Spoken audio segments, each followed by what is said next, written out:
It's been 5 years since COVID-19 was declared a global pandemic. Businesses had to shutter and downtown Toronto was left a ghost town. Recovery since reopening has been promising but challenging. On that famous March day, people went home. They left their offices and a whole world changed. The president of the Toronto Region Board of Trade says that people have been slowly returning to the workplace, no doubt vital for the downtown economy. It's about 87% on Wednesdays, which is the peak day.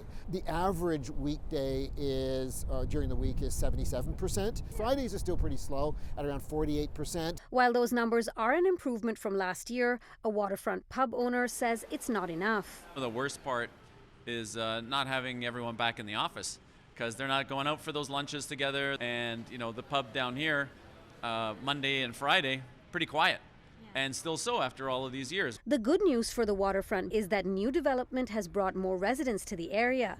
But there's another factor impacting area businesses. International visits are not as high. Those are typically the tourists and visitors you expect to spend the most. So the loss of that has been a bit hard on some businesses. Over to Yonge Street, that sees some of the highest volumes of pedestrian traffic in Canada. Over 2021 to 2024, we saw the number of pedestrians coming back about 75%. On the flip side, we would still see our traffic counts and pedestrian traffic counts probably 10% below 2019. Toronto's oldest steakhouse on Yonge and Elm survived, and the owner agrees that things are getting better, but there's a long way to go.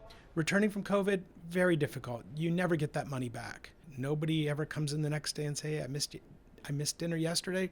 I'm going to have 2 entrees tonight. The number of customers has gone down a little bit, and margins are shrinking as inflation takes its toll on our bottom line. The BIA for Queen West, long considered one of downtown's coolest streets, says momentum is slowly ramping up. Our traffic numbers have increased. However, business hasn't gone back and hasn't really translated to robust business sales. But our businesses are resilient. We continue to have new retailers coming in as well. Our traffic is still down, I'd say probably about 25% compared to pre-pandemic, but you definitely see that improving. The Toronto Region Board of Trade adds that a big factor affecting the bounce back of downtown Toronto is the spike in traffic congestion. They've proposed a congestion action plan to the city in hopes that it will bring people and their dollars back to the area.